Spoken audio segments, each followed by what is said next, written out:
बिल्कुल। और हर्षदा एक कहते हैं डेजा व्यू, बहुत स्ट्रॉन्ग आपको लाइफ में कई बार ऐसा लगता होगा कि ये सब पहले हो चुका ये है, पहले मतलब मैं ये शायद ये 3 साल पहले हुआ था, शायद 6 साल पहले हुआ था। एग्जैक्ट सेम स्टोरी 2008 में प्ले हुई थी। और एक इंटरेस्टिंग चीज़ है, मेरे को याद है 2008 में पहले बेयर स्टर्न्स फेल हुआ था। उस समय सब लोगों ने बोला था कि ठीक है, बेयर स्टर्न्स एक छोटा बैंक था, बाकी बैंक की टू बिग टू फेल। एक उसके ऊपर एक फिल्म भी बनी थी, एक बुक भी लिखी गई थी, 2011 में वो बुक आई थी, वो फिल्म आई थी टू बिग टू फेल। जी। उस समय जो अमेरिका के 4 बड़े बैंक्स थे कि ये नहीं फेल होंगे। उसके बाद लीमन कोलैप्स हुआ था, ठीक है। और मुझे इसलिए याद है क्योंकि मेरा भाई उस समय लीमन में काम जॉब कर रहा करता था। हाँ, तो वो मतलब काफ़ी टफ टाइम था, ठीक है। तो अब एग्जैक्टली वही सिलिकॉन वैली बैंक के बाद अब क्रेडिट स्विस, किसने सोचा था कि क्रेडिट स्विस, मतलब हम तो उनकी रिपोर्ट्स पढ़ते आ रहे हैं और मतलब वो मतलब एक हमारे लिए तो एक बहुत बड़ा एक वो बैंक है। लेकिन इश्यू फिर वही है, 2008 में लीमन क्राइसिस हुआ, उस समय बहुत पैनिक था सब कुछ।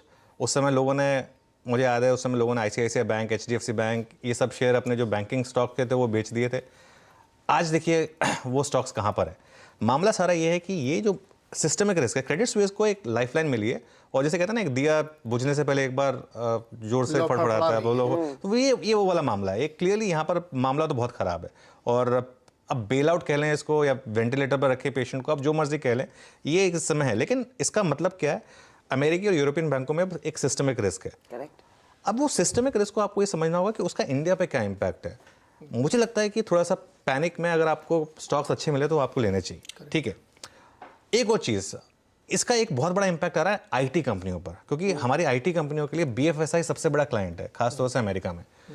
और अगर आप आईटी कंपनियों का चार्ट देखें, एक 6 महीने का चार्ट देखेंगे, तो आपको क्लियरली दिखाई देगा कि हम एक मेक और ब्रेक जोन में। मैं फिर ये बात कह रहा हूँ कि ये कंपनियाँ ख़त्म नहीं हो रही हैं। ये ठीक है, सिस्टमिक रिस्क है, इसकी वजह से थोड़ा सा अर्निंग्स पर प्रेशर आ सकता है, लेकिन आपको यही चीज़ आप 6 साल बाद याद करेंगे कि 2023 में मुझे एक मौका मिला था बाय करने का, मैंने वो नहीं लिया। अब इसमें इशू क्या है, अब ये कहना बहुत टफ होगा कि मार्केट यहाँ बॉटम आउट होगा, मतलब 16,800 पे बॉटम आउट होगा, 16,000 पे बॉटम आउट होगा, 15 पे बॉटम आउट होगा, निफ्टी आईटी 28,000 पर रुकेगा, 25,000 पर रुकेगा, 24,000 पर रुकेगा। ये कहना मेरे लिए बहुत टफ है। और इसी के लिए एक सिस्टमेटिक इन्वेस्टमेंट प्लान जो आपका होता है, उसकी ज़रूरत होती है, उसकी वैल्यू होती है। क्योंकि आप कभी भी मार्केट को बॉटम टाइम नहीं कर पाएंगे, कभी कर ही नहीं पाएंगे, कोई नहीं कर पाया। जिसने कहा कि वो कर पाया, वो या तो लकी रहा या झूठ बोल रहा है आपको, ठीक है। दो में से एक चीज़ है। तो मुझे लग रहा है कि एक चीज़ और होगी यहाँ पर, एक बार जब ये क्राइसिस खत्म होगा, उसके बाद नॉर्मली मनी ये नोटिस करती है कि किन इकोनॉमीज में इनहेरेंट स्ट्रेंथ थी।